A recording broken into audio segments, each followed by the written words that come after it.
हिंदू व्यतिरेक रेवंत रेड्डी हिंदू व्यतिरेक रेवंत रेड्डी हिंदू व्यतिरेक रेवंत रेड्डी हिंदू व्यतिरेक रेवंत रेड्डी చెప్పాలి చెప్పాలి క్షమాపణ చెప్పాలి చెప్పాలి చెప్పాలి క్షమాపణ చెప్పాలి అంటే ఓన్లీ ఎంఐఎం వాళ్ళ మెప్పు పొందడానికి లేకపోతే వాళ్ళని మేము మీ అందరం హిందువులు మీ మనుషులని వాళ్ళతో ఏమంటారు సర్టిఫికేట్ ఇవ్వడానికి సిగ్గుండాలి కొంచెం ఆయన హిందూ అయి ఉండి సొంత దేవుళ్ళని కించపరుస్తూ మాట్లాడి చూడండి అది ఆయన సిగ్గుపడాల్సిన విషయం.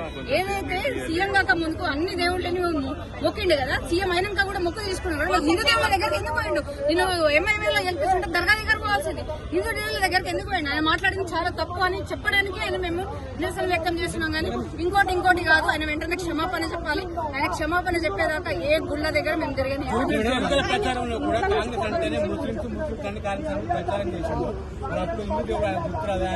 అదే అంటున్నాను, ఆయన ఎప్పుడైతే జూబ్లీస్ ఎలక్షన్స్ లో కాంగ్రెస్ అంటే ముస్లిం అంటే కాంగ్రెస్ అని ఎప్పుడైతే టోపీ తీసి పెట్టుకున్నాడో ఆ టోపీ భూతమ్మ నెత్తి మీదకి ఎక్కినట్టున్నది. ఆ టోపీ అంతా అని ఫీల్ అయిపోయి ఆయన కూడా మారిపోయినట్టున్నాడు. రాష్ట్రానికి కూడా ఉన్న హిందువులు కూడా ఆయన కాంగ్రెస్ అందరినీ కూడా మత మార్పిడి ఇంధన దగ్గరనే చేసేటట్టున్నాడు.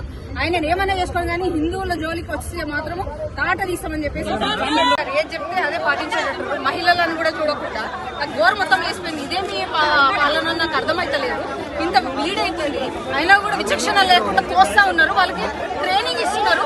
ఇదే ట్రైనింగ్ మొన్న ఆయన మాట్లాడుతున్నప్పుడు ఎందుకు రియాక్ట్ అవుతున్నారు? ఎవరు కూడా సెక్యులర్ అని మాట్లాడే వాళ్ళు ఎందుకు రియాక్ట్ అవుతున్నారు? ఒక హిందూ దేవుళ్ళ గురించి మాట్లాడుతున్నాడు ఒక సీఎం స్థాయి వ్యక్తి. అట్లా మాట్లాడుతున్నప్పుడు ఇంతమంది సెక్యులరిజం గురించి మాట్లాడతారు కదా, ఒక్కరు కూడా రియాక్ట్ అయింది అయితే నువ్వు మాట్లాడేది తప్పు, నువ్వు క్షమాపణ చెప్పని ఎవరైనా చెప్తలేరు. అంటే భారతీయ జనతా పార్టీ దేశం కోసం ధర్మం కోసం భారతీయ జనతా పార్టీలో ఉన్న హిందువులా ఇదంతా హిందువులు కదా, మీకు ధర్మం పట్ల బాధ్యతలు లేదా? మీరు వెంటనే రేవంత్ రెడ్డి దానిపైన క్షమాపణ చెప్పాలి. అసలు ఎట్లా మాట్లాడతాడు ఒక హిందూ అయి ఉండి?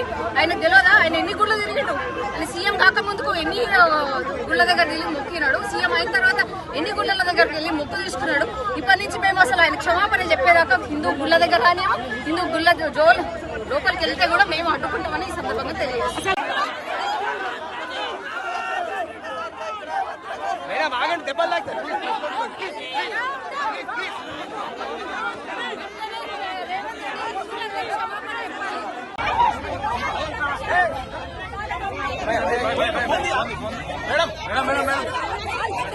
అదే మాట్లాడమని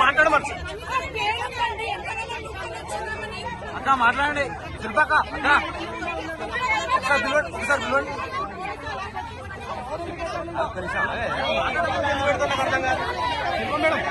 మేడం శిల్పక్క ఒకసారి దగ్గర చూడమండి.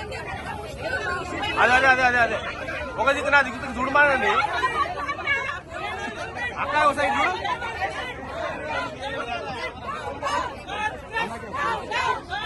శిల్పక్క